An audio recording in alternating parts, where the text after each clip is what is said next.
haven't answered 3 simple questions from the survey of Gunpowder Valley Conservancy, we encourage you to do that. So the Gunpowder Valley Conservancy, it's a Baltimore County-based land trust and watershed restoration nonprofit. We, of course, are a church that has been part of the Essex community since the late 1800s. Our groups have worked together since 2018 with a shared goal of care of God's creation and good stewardship, good practice. The Clear Creeks Project is a special initiative of GVC that provides homeowners, businesses, and religious institutions with resources to be taken for action for clean water. This includes Bay-wise practices, like we're going to see today. Incorporating Bay-wise practices on your property will lead to your receiving a Bay-wise certification yard sign from Baltimore County Master Gardeners. We ourselves are Bay-wise certified. It shows our commitment to clean water. So this is our first project in our tour, microbioretention bed practices.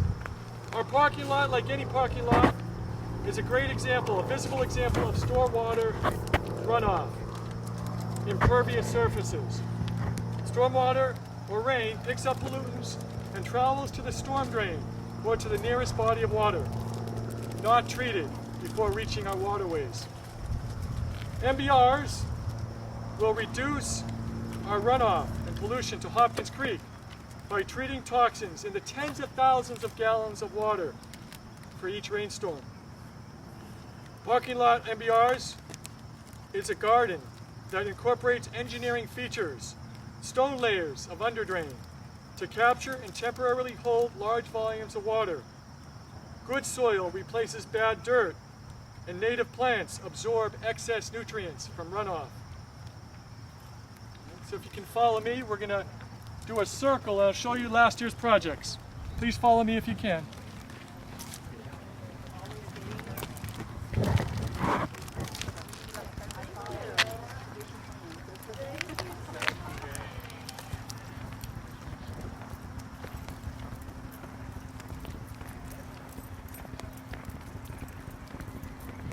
Again, we'll have a tour on campus of all the different rainwater and Gunpowder Valley Conservancy partnership programs that we've used to improve our campus, both visually and environmentally.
So this is our rain garden in the church courtyard that was completed last year.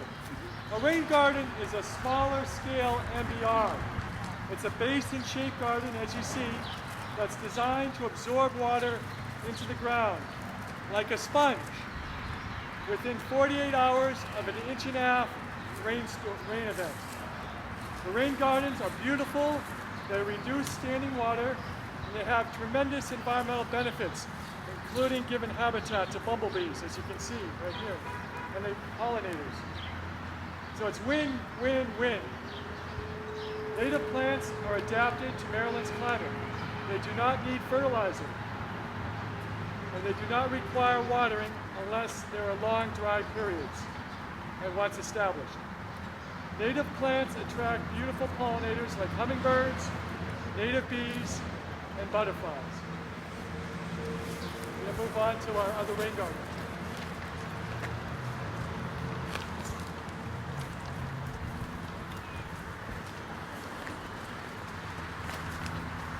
There's also wonderful information in the signs on rain gardens. You'll see 3 signs, and here's our certification for Baywise.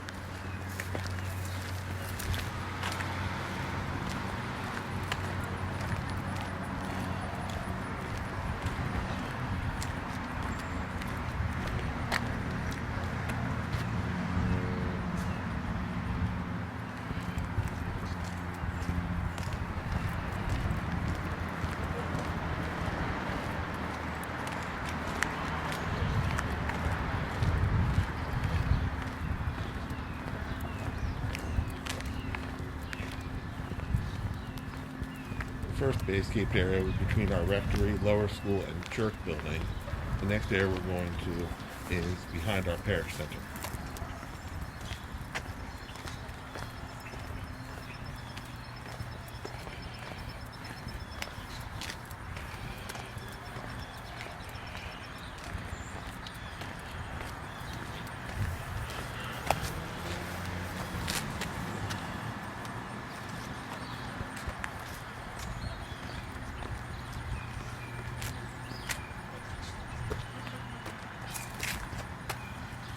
More information.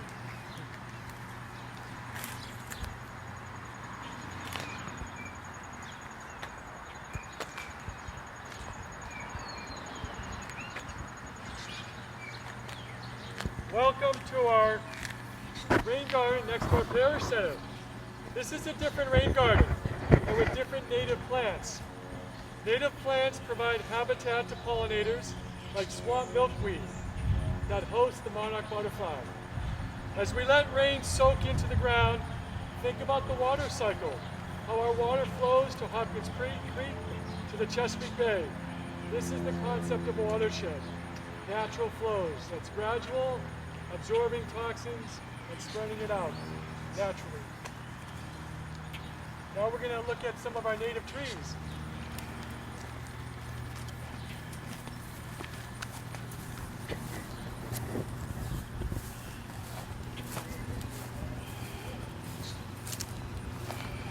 We had 10 trees built last year. Unfortunately, one of them, when it was being transplanted, it died. But we have, this is river birch, and we're going to see 8 other trees as we walk behind the high school. We also have flowering dogwood, sweet bay magnolia, and rosebud. Trees have many, many benefits, improving water, strengthening roots, and the soil system. It is also a second source of water pollution can be prevented, that of sedimentation, by providing erosion control. Planting trees is an easy way to reduce stormwater runoff on your property, and thus prevent and control erosion in major weather events. We'll look at some of other trees. One benefit we had for the Gunpowder Valley Conservancy, most of the old growth trees in this area are red and white oak and sweet gum, all of which are native plants as well. And we were adding to the diversity with other native plants. This is either a rosebud or sweet bay magnolia. I'm not sure. The flowers.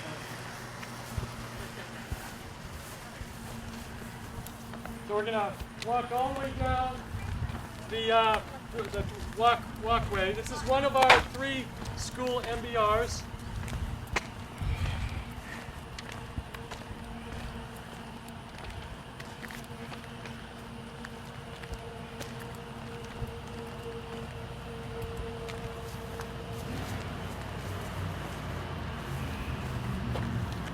Another birch tree.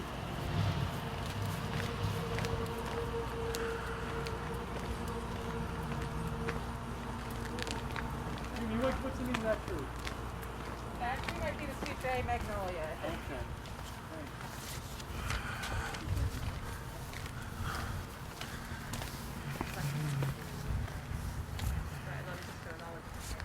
This was built last year. As you can see how much it's blossomed. There's a sweet bay magnolia over there. So there are 3 school MBRs that treat stormwater runoff from the high school building, which comes down the drain, and they've been connected into the microbioretention bed. Now, the number one source of water pollution is excess nutrients. Think of water flowing across a lawn that has been treated with fertilizer or that comes into contact with pet waste. The native plants in conservation gardens like our MBRs and rain gardens help absorb nutrients in runoff. Again, since native plants do not require fertilizers, MBRs further reduce the nutrients that ultimately end up in the Chesapeake. You might have noticed one of our rain barrels on the far side of the Parish Center. We're going to see 2 more up this way. Hey Doug, is there any butterfly bushes around? Butterfly bushes I do not know, although these might be considered Butterflies will pollinate on the yellow and the purple one. They're not the traditional butterfly bush that people call, but butterflies will pollinate those as well. We had one before we moved and it was beautiful. This is either a flowering dogwood or a redbud. I'm 100% sure. And this is another river birch. So these trees have definitely grown since last year.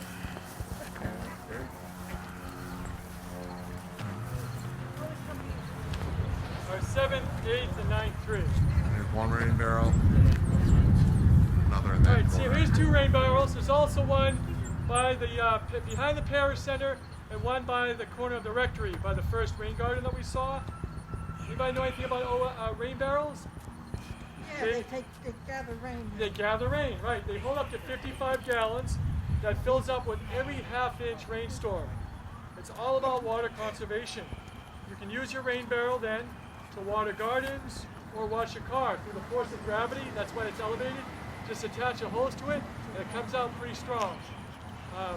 Or you can just kind of let it sink out into the rain garden since it's so close. And this reduces runoff by capturing water, slowing it down, spreading it out, and soaking it in. Please make sure you stop back for the after survey. That's the only way we have accountability and keep getting more money, okay? This is our final project. We're going to see our basescape.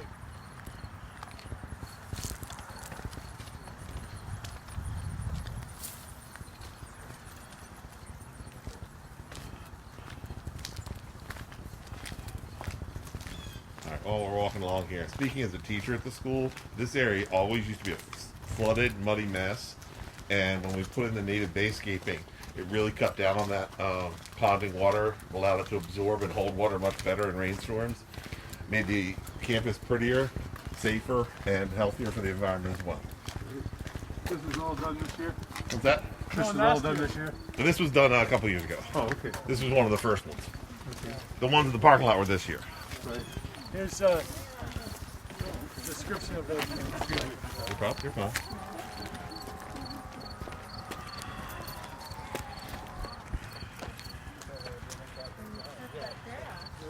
If you have a chance, you can read the sign of our Basescape Garden, what that offers. Switchgrass. You just pat yourself on it? No, it's not yet. Basescape, it's a garden that features native plants and also replaces lawn chemicals. It reduces an area that's needed to be mowed or maintained with chemicals.